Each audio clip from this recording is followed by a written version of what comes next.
Let's now ride our video monitors to the Middle East and a question that really was a big question at the start of that vice presidential debate, a breaking point in tensions after Iran launched as many as 200 ballistic missiles into Israel.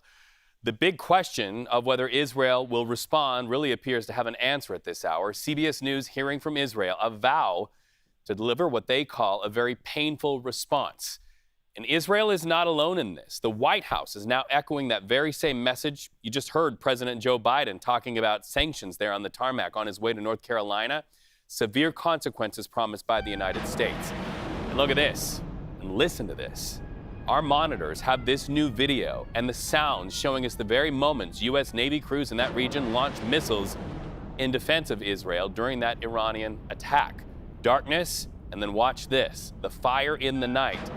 Every one of these projectiles launched to try to take down an Iranian missile. And right now, it does appear that U.S. muscle took down a lot of those Iranian missiles before they could hit key targets in Israel. So let's go live now to Tel Aviv, where that sky lit up with those missiles you just saw. CBS News digital international reporter Haley Ott with us now. Haley, we're glad you're okay.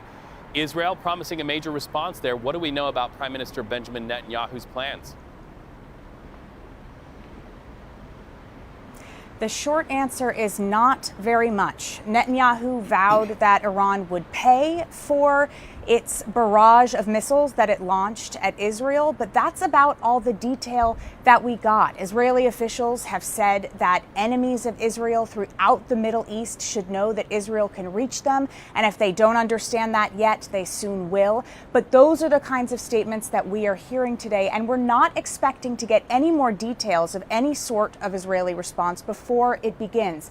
And that is what is so concerning to people who are watching this conflict and worrying that we could be at a point where it spirals out of control.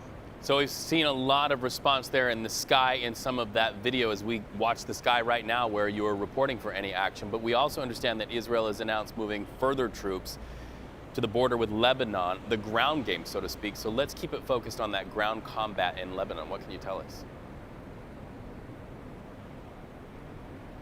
Yes, so today, as so many people have been thinking about what Israel's response to Iran might be, its operations in Lebanon and in Gaza have continued. The ground operation in Lebanon is continuing. There have been strikes on both sides of the border. And today, Israel announced its first casualties in that operation, 8 IDF troops who have died. And Israeli strikes in Gaza have continued today. Dozens of people have been killed in those strikes, which are ongoing as well. So Haley, before we let you go, we're mindful that while this all plays out, Hamas continues to hold hostages, and every one of those hostages has a family that's terrified and worried. Your reporting with the families of those hostages goes back almost a year. How are these families reacting to this news? Yes, I spent a few hours today with one of the families that I met soon after the October 7th attacks. They've spent the past year trying to get the 6 members of their family, some of them killed, some of them taken hostage by Hamas, back home. They've succeeded with all but one of their family members. And today is actually Rosh Hashanah, that's the Jewish New Year. So they were preparing for a big family meal, and they're going to leave a seat empty for one of their family members at that meal this evening, that person who's still being held in Gaza. They say, and the people that they're working with, other family members of people who have been taken hostage, say that they're going to continue pushing for some sort of deal to get their family members released.